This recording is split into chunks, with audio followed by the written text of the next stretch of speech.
எதுக்கு கொட்டுக்காளின்னு வச்சான்னு தெரியல. எனக்கு நிறைய மீனிங் என்னமோ போகுது. எனக்கு பயங்கர கோவம் வந்துருச்சு. பெரிய மயிர் மாதிரி பேசுகிறான். நான் முறைச்சேன். அதே இது மாதிரி ஒருத்தனை பார்த்துட்டேன். ஒரு பொறுக்கி பையன் கருப்பாக இருந்தான், ஒரு மாதிரி இருந்தான். பெரிய மாதிரி என்கிட்ட வந்து நான் யாரா மியூசிக்னு கேட்குறேன். அவன் சொல்கிறான் யாருமே இல்லை சார் அப்படின்றான். இந்த படத்தை பார்க்கும்போது தான் தெரிஞ்சுது என்னை வினோத் செருப்பு கழட்டி அடிச்சிருக்காங்க. நல்ல டைட்டில் கிடச்சிருச்சு ஆக்சுவலி இன்னைக்கு. அவன் நிஜமாகவே என்னை செருப்பு கழட்டி அடித்தான். சூரிய ஒரு இடத்துல மூத்திரம் அடிச்சிருக்கான். நடிக்கவே முடியுது. இந்த மாதிரி வாழ்ந்திருக்கான். இந்த படம் வந்து நிறைய படம் வரும்போதெல்லாம் நான் நிறைய பேசியிருக்கேன். ஃபார் எக்ஸாம்பிள் வழக்கு என்னை வந்து பேசும்போது இதே மேடையில் நான் வந்து ரொம்ப பயங்கரமாக பேசினேன். பயங்கரமாக பேசினேன்னா ரொம்ப கோவமாக பேசினேன். சமூகத்தையே நான் வந்து என்ன இப்படி பண்ணுறீங்க அப்படின்னு பேசினேன். அப்போ அன்றைக்கி வந்து நிறைய இதே மேடையிலால் என்னை கேலி செய்கிறாங்க. நான் பார்த்துருக்கேன்.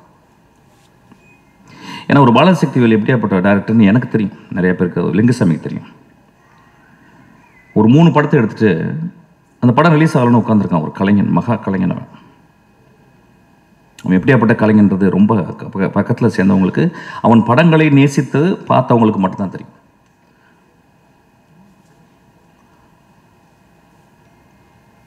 இந்த படத்தில் இது எதுக்கு கொட்டுக்காளின்னு வச்சான்னு தெரியல. எனக்கு நிறைய மீனிங் என்னமோ போகுது.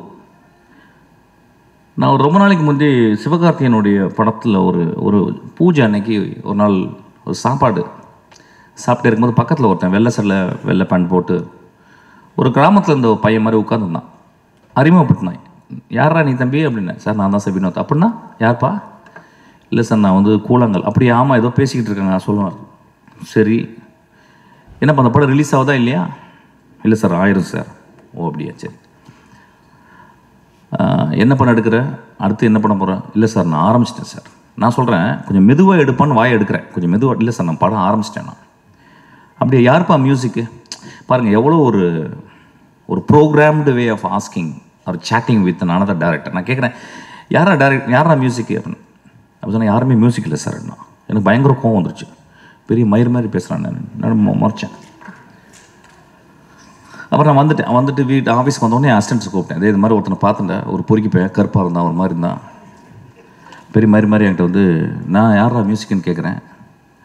அவன் சொல்கிறான் யாருமே இல்லை சார் அப்படின்றான். அப்படிலாம் எடுத்துடாதீங்கடா அப்படின்னு நான் ஏதோ நல்லது சொல்கிற மாதிரி என் அசிஸ்டன்ஸுக்கு சொன்னேன். இந்த படத்தை பார்க்கும்போது தான் தெரிஞ்சுது என்னை வினோத் செருப்பு கழட்டி அடிச்சிருக்காங்க. நல்ல டைட்டில் கிடச்சிருச்சு ஆக்சுவலி இன்னைக்கு. அவன் நிஜமாகவே என்னை செருப்பு கழட்டி அடித்தான். நான் எல்லாரையும் செருப்பு கழட்டி அடித்தான்னா என்னை வெளியே போய் பயங்கரமாக திட்ட ஆரம்பிச்சாங்க டேரக்டர்ஸ்லாம். அது எப்படி பேசலாம்? நாமளும் படம் தானே எடுத்துருக்கணும். அதனால் நான் மட்டும் இதை எடுத்துக்கிறேன்.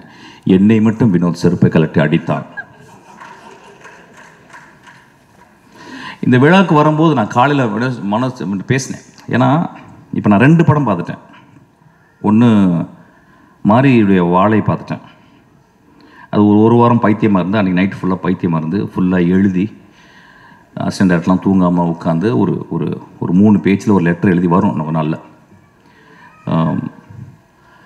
இப்போ அதுக்கு முடித்து அந்த பைத்தியம் முடியும்னு தீர்றதுக்குள்ளேயும் இந்த பைத்தியம் இது பைத்தியம் இல்லை, இது பேயே பிடிச்சிச்சு எனக்கு.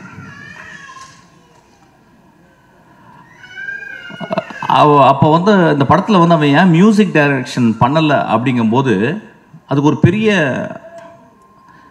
அது வந்து ஒரு குருட்டாம்போக்கில் எடுக்கப்பட்ட ஒரு முடிவல்ல.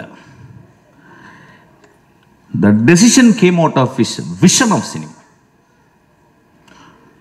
அவன் எப்படி சினிமாவை ட்ரூத்ஃபுல்லாக பார்க்குறான் அப்படின்றதுக்கு ஒரு காரணம். ஏதோ ஒரு வகையில் நம்ம என்ன பண்ணுறோம், ஒரு மியூசிக் மூலியமாக நம்ம சட்டையை அயன் பண்ணிடுறோம். நம்ம திரைப்படங்களை நம்ம அயன் பண்ணிடுறோம். அவன் என் சட்டை என் திரைப்படம் சுருக்கமாகவே இருக்கணும் அப்படின்றான். என் பாட்டியினுடைய அந்த இடுப்பை சுற்றி இப்படி உள்ள சுருகுவா பார்த்தீங்களா, அது வெளியே எடுத்தால் எவ்வளோ சுருக்கம் இருக்கும் அந்த முந்தானையில். அந்த அளவுக்கு சுருக்கத்தை அவன் பார்க்குறான். அவ்வளோ ட்ரூத்தை பார்க்குறான். இந்த படத்தை பற்றி நான் வந்து ஒரு 4 நாள் கண்டினியூஸாக என்னால் பேச முடியும். ஏன்னா படத்தை பார்த்துட்டு வெளியே வந்தோடனே நைட்டு நான் என்ன பண்ணுறதுன்னு எனக்கு தெரியல. வழக்கம் போல் சொன்ன மாதிரி நல்லா இருக்குப்பா, சூப்பர்ப்பா, நல்ல ட்ரை பண்ணியிருக்கேன். இப்போ நிறைய பேர் சினிமா பாட்டு வந்தோன்னா உஷாராக பேசுகிறது எப்படின்னு கேட்டால் வித்தியாசமாக முயற்சி செஞ்சுருக்கேன்னு. அது கெட்ட வார்த்தை சொல்லி தான் சொல்லணும், பட் அது சொல்ல முடியாது, போர் அடிக்குது எனக்கு ஆக்சுவலாக. அந்த மாதிரி எதாவது பேசிட்டு போயிடுறது. இல்லைன்னா நல்ல ஃப்யூச்சர் இருக்குப்பா அப்படின்றது.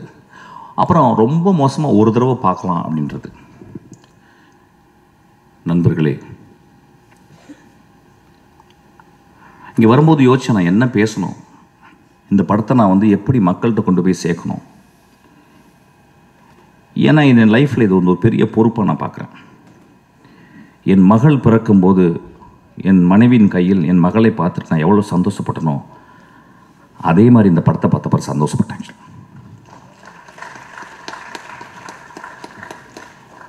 இந்த படத்தை பற்றி மக்கள்கிட்ட கொண்டு போய் சேர்க்குறதுக்கு என்னென்னா, நிறைய பல்ட்டி குட்டிக்காரனெல்லாம் அடித்தாச்சு. யூஸ்வலாக நான் நிறைய பேசியிருக்கேன். இந்த படம் மக்கள் வந்து எல்லாரும் பார்க்கணுன்னா நான் அவுத்து போட்டு கூட நிற்கிறதுக்கு தயாராக இருக்கேன் இங்கே இந்த இடத்துல. ஏன்னா அப்படி தான் உரைக்கும். கை தட்டலாமே கொஞ்சம். ஒரு குத்து டான்ஸு, நேக்கட் டான்ஸ் இங்கே ஆடலான் இருக்கு. இந்த படத்தை பாருங்கள் அப்படின்னு. நான் நேக்கட் டான்ஸ் ஆடி நீங்கள் பார்த்தீங்கன்னா என்ன ஆவீங்க?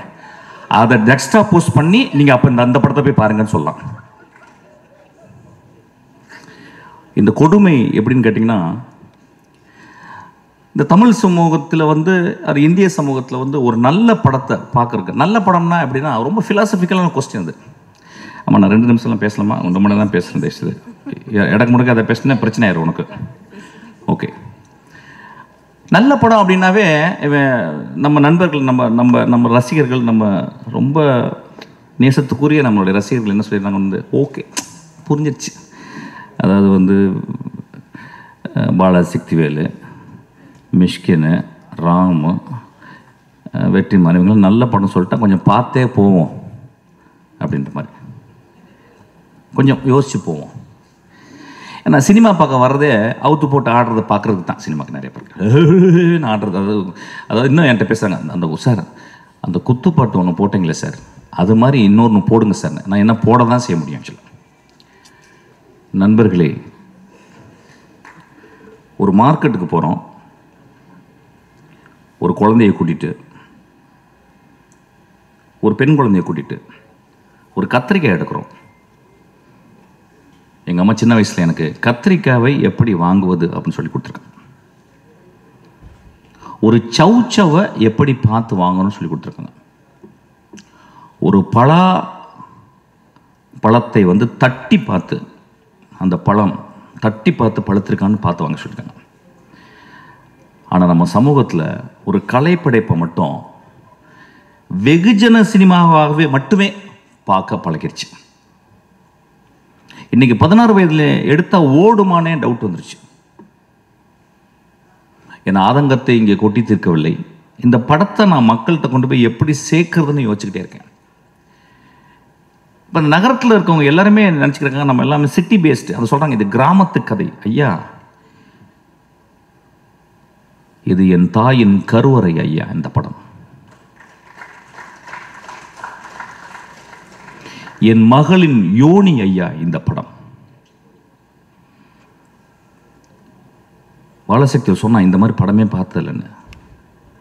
இந்த மாதிரி படத்தை பார்க்கவே போகிறது இல்லையா? இந்த மாதிரி படத்தை நான் பார்க்கவே போகிறதில்ல.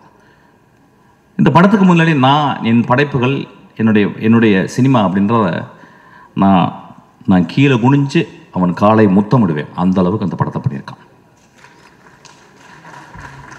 உங்களுக்கு ப்ரூவ் பண்ணணும்னா வினோத்தை கூட்டிங்க நின்று அவன் காலை முத்தமிடுறேன். நான் இளையராஜா காலை முத்தமிட்டிருக்கேன். நான் இளையராஜா காலை என்றைக்குமே தொட்டு கும்பிட்டதில்லை. நான் உதட கொண்டு போய் தொடுவேன். ஆக்சுவலாக 2வது மனிதனாக இளையராஜாக்கு அப்புறம் அவன் கால்களை நான் முத்தமிடுவேன். ஆக்சுவலி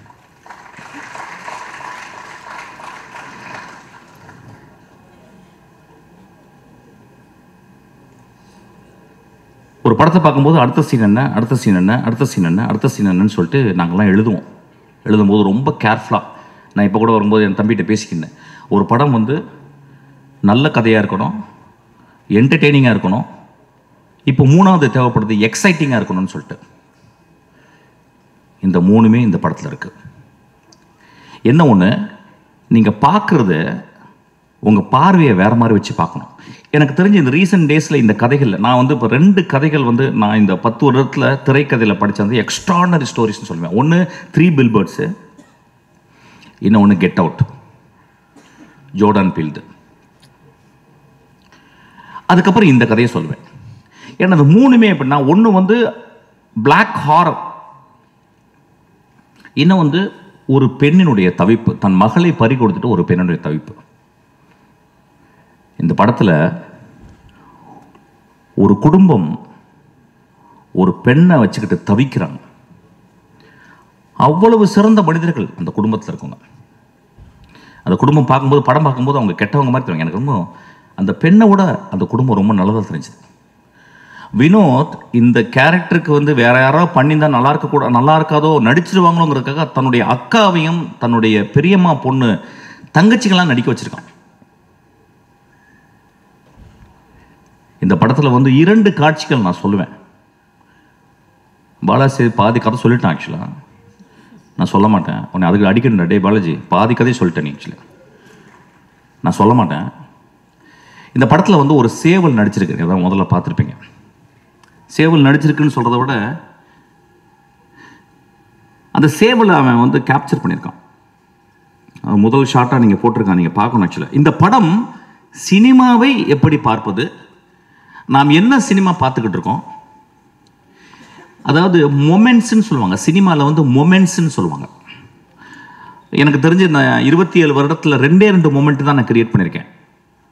ஒரு மொமெண்ட் வந்து வெட்டி போட்டவன் இடத்துல வந்து ஒரு கிழவி வந்து பூ போடுறான். 2வது மொமெண்ட் வந்து தன் மகள் இறந்து போன பிறகு அப்பாவினுடைய சிகரெட்டை வந்து குடிக்கக்கூடாதுன்னு கஷ்டப்படுறான். இந்த 2 மொமெண்ட்டு 27 வருஷத்தில். இந்த படத்தில் 60 சீனுமே 60 மொமெண்ட்டாக பண்ணியிருக்கான். இந்த படத்தில் வந்து இயற்கையை அவன் யூஸ் பண்ணது, மனிதர்களுக்கு முன்னால் இயற்கையை அவன் யூஸ் பண்ணது. ஒருவேளை நான் பேசுறது போர் அடித்தாலும் அடிக்கலாம், பட் பரவாயில்ல, ஏதாவது பேசுகிறேன். ஏன்னா கொஞ்ச நேரம் பேசுறதுக்கு கேட்குறதுக்கு போச்சு. மச்சான் நெக்ஸ்ட் சீன் என்னன்னு போயிருது. ஆக்சுவலாக நண்பர்களே,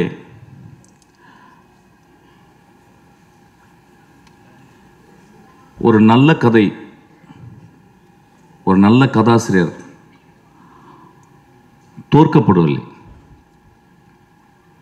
சமூகத்தால் கொலை செய்யப்படுகிறான். ஒரு நல்ல கதையும் ஒரு நல்ல கதாசிரியரும் அவ்வளவு பேரன்போட ஒரு சமூகத்துக்கு இந்த கதையை எழுதுனா பீச்சில் ஒரு பங்களா, மிக வசதியான காரு, அதுக்கப்புறம் 100 வருஷத்துக்கு வந்து சொத்து அப்படின்னு இல்லாமல் இந்த கதை பண்ணால் சமூகத்தின் இதயத்தை கொஞ்சோண்டு தொற்றுலாம் அப்படின்னு வினோத் பண்ணியிருக்கான்.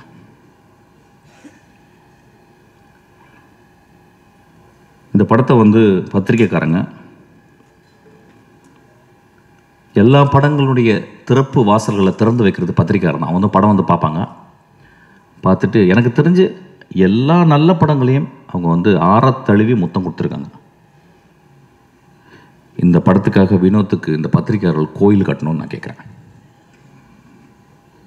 இந்த சமூகம் ஒருவேளை அவன் கொலை செய்து விடலாம். அந்த கொலையிலிருந்து தப்பிக்க வச்சது சிவகார்த்திகேயன். சிவகார்த்திகேயன் ஒரு லீடிங் ஆக்டர், கடுமையான உழைப்பாளி. சிவகார்த்திகேயனால் இந்த படத்தில் நடிக்க முடியாது. ஏன்னா ஒரு மிகப்பெரிய ரசிகர்கள் கூட்டம் வந்துருச்சு. ரசிகர்களை சந்தோஷப்படுத்துவது ஒரு பெரிய கடமையாச்சு. ஆனால் அந்த குழந்தை, அந்த பையன், நான் மிகச்சிறந்த படைப்பு பண்ணணும்னு ஆசைப்பட்டு கூழாங்கல்ல பார்த்தவொன்னே, தம்பி இந்த படத்தை நான் தான் பண்ணுவேன்னு சொல்லியிருக்கான். அதுக்காக அந்த தம்பிக்கு ஒரு கோயில் கட்டணும். சிவகார்த்திகேயனுக்கு ஒரு குழந்தை பிறந்திருக்கு. சிவகார்த்திகேயனுக்கு இன்னொரு குழந்தையும் பிறந்திருக்கு. அதுதான் கொட்டுக்காளி. இந்த படத்தில் நடித்தவர்கள், அந்த அனா பென் ஒருத்தி நடிச்சிருக்கா. தெரியல, தமிழில் இருக்க பெண்ணுங்கள்லாம் இப்போல்லாம் நடிக்கவே வரதில்லை நல்ல படங்களுக்கு. சார் எனக்கு 2 பாட்டு இருக்கா, 3 டான்ஸ் இருக்கா, தௌபா தௌபா தௌபான்னு அப்படின்னு ஏதாவது டான்ஸ் ஸ்டெப்பு, ஹூக் ஸ்டெப்பு வைக்கிறதுக்கு இருக்கான்னு பார்ப்பாங்க. அப்போ தமிழில் பொம்பளைங்களே கிடையாது. அப்போ இங்கேருந்து போயிட்டு பஸ் ஏறி போயிட்டு ஆனபெல்னு ஒரு சிறுக்கியை பிடிச்சிட்டு வந்திருக்கான். ஆக்சுவலாக ஒரு பேய் அரக்கி. அவள் எத்தனை வார்த்தை பேசியிருக்கான்னா 1.5 வார்த்தை பேசியிருக்கான்னு நினைக்கிறேன். ஒரு பாட்டு வர பாடிட்டா அதுக்கு அடி, ஒரே அடி. சூரி போட்டு ஒரு மணி நேரம் அடி என்ன அடிக்கிறான் போட்டவள. இந்த சமூகம் அப்படித்தானே இருக்குது. ஒரு பெண் பாடக்கூடாதுல்ல. ஒரு எக்ஸ்ட்ரானரி பெர்ஃபார்மன்ஸ். அநேகமாக இந்த வருஷத்தினுடைய நேஷ்னல் அவார்டு அந்த குழந்தைக்கு கிடைக்கணும்னு நான் வந்து ஆசீர்வாதம் பண்ணுறேன். அதுக்கப்புறம் சூரியனுடைய எவல்யூஷன் கேரக்டர் ஆர்க்கு. நான் சினிமாவில் தான் கேரக்டர் ஆர்க் பார்த்துருக்கேன். ஒரு கதையின் கதாநாயகன் ஃபஸ்ட்டு சீனில் வந்து மோசமாக இருப்பான், கடைசி சீனில் ஒரு பெரிய மகானாக இருப்பான். ஃபஸ்ட்டு சீனில் மகானாக இருப்பான், கடைசி சீனில் வந்து கொடுங்கோலனாக மாறிடுவான். இது வந்து கேரக்டர் ஆர்க்கு. இது சினிமாவில் தான் கதைகளில் தான் நடக்கும். நிஜ வாழ்க்கையிலே சூரிக்கு நடந்திருக்கு. ஒரு கமெடியனாக உருவாகி இன்னைக்கு ஒரு உலகம் போற்றும் ஒரு நடிகனாக மாறியிருக்கான். நான் அன்றைக்கி நைட்டு இரவு உட்காந்து பேசினேன். என்னடா மகனே நீ இப்படி, எங்கடா உனக்கு ஏதாவது அருள்கிருள் வந்துருச்சா, இல்லை காதில் ஏதாவது உனக்கு ஏதாவது ஒரு அசரீரி கேட்டுச்சா? உன் வாழ்க்கையில் இப்படியாப்பட்ட முடிவுகள் எடுத்து இப்படி நீ வேகமாக அப்படியே வெற்றிமாறன், அப்படியே கருடன், அப்படியே ராம், இன்றைக்கி ஒரு எக்ஸ்ட்ரானரி. எனக்கு தெரிஞ்சு இன்றைக்கி தமிழ் சினிமாவின் மிக முக்கியமான 2 நடிகர்கள் நான் சொல்லுவேன் வந்து விஜய் சேதுபதியும் சூரியன் நான் சொல்லுவேன். ஆக்சுவலாக நான் விஜய் சேதுபதி ஒர்க் பண்ணேன், 67 நாட்கள் ஒர்க் பண்ணேன். ஒரு நாள் கூட எங்கள் 2 பேருக்கு ஒரு சின்ன உராய்வு கூட ஏற்படல. அந்த குழந்தை அவ்வளவு கண்ணியமாக, அவ்வளவு மேன்மையாக நேசித்து ஒரு கேரக்டர் நடிச்சிருக்காங்க. இந்த படத்தில் சூரிய அதே மாதிரி தான். எனக்கு தெரிஞ்சு இந்த படத்தில் சூரிய தவிர வேறு யாராவது நினச்சி கூட பார்க்க முடியாது. சூரிய ஒரு இடத்துல மூத்திரம் நடிச்சிருக்கான், நடிக்கவே முடியாது. இந்த மாதிரி வாழ்ந்திருக்கான்.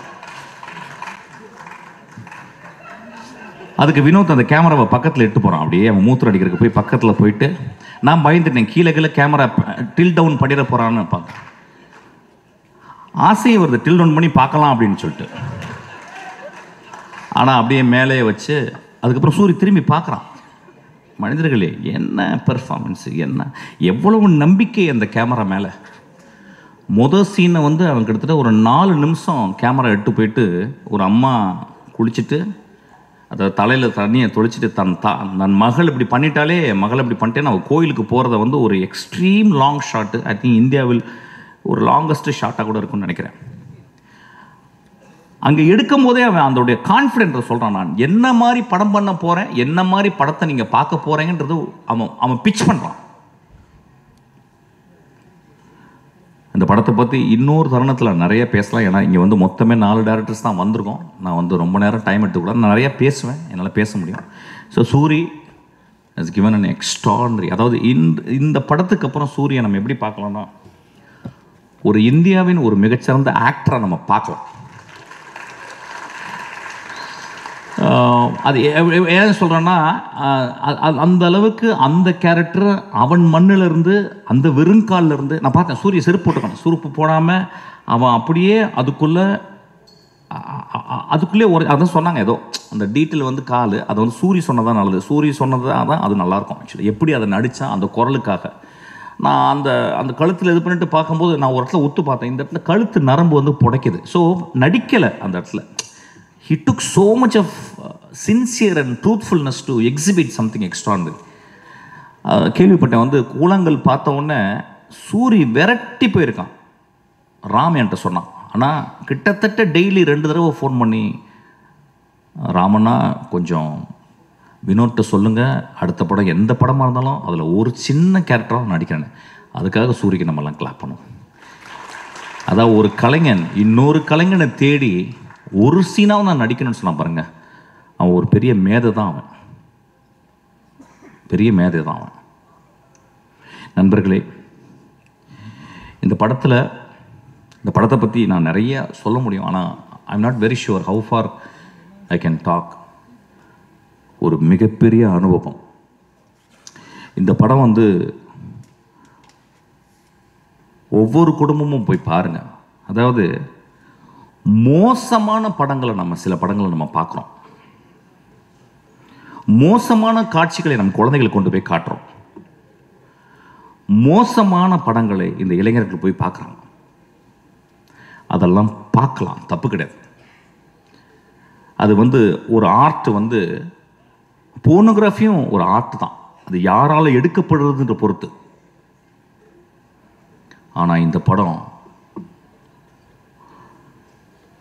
இந்த தமிழ் சமுதாயத்தை, எனக்கு தெரிஞ்சு இதை விட ஒரு பொலிட்டிக்கலான படம் தமிழில் வந்திருக்கான்னு எனக்கு தெரியல. இதை விட ஒரு பொலிட்டிக்கலான படம், அந்த ஏரியா நான் பேச வேணான்னு யோசிக்கிறேன்.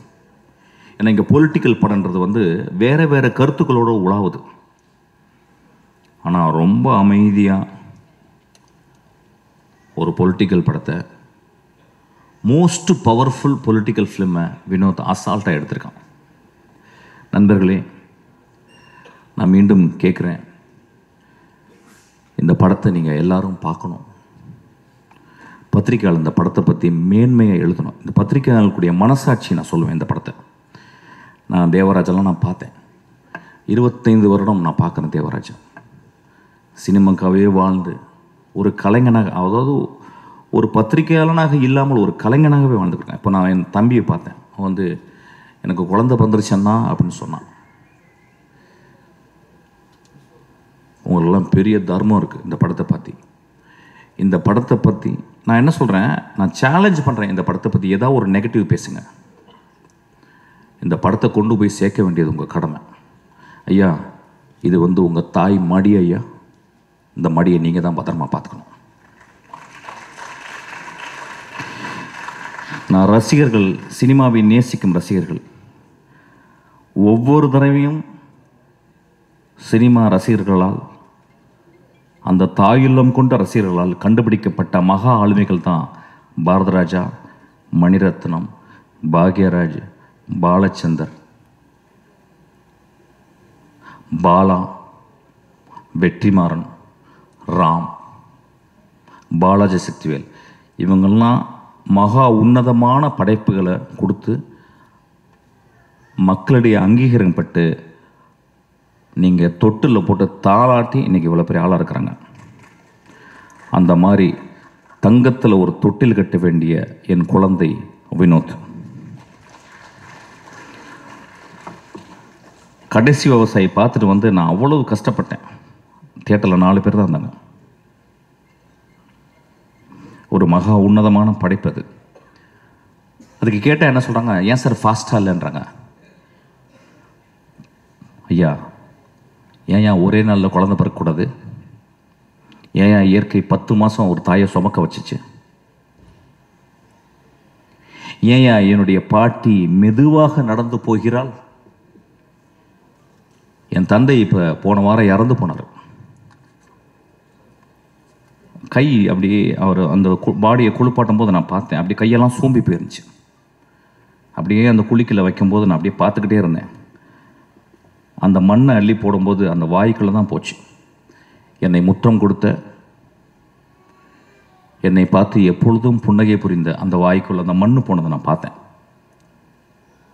நான் பார்த்த உலகத்தில் என் வாழ்நாளும் மிக முக்கியமான ஷாட்டாக அதை நான் பார்க்குறேன். நான் சொல்கிறது கொஞ்சம் கூட வெக்கப்படல. அந்த மாதிரி ஒரு 600 ஷாட்டு, 600 ஷாட்டில் மொத்தமே 150 ஷாட் இருக்கும். உண்மையும் தெய்வத்தன்மையும் தாய்மையும் கொண்ட படம் தான் அந்த படம்.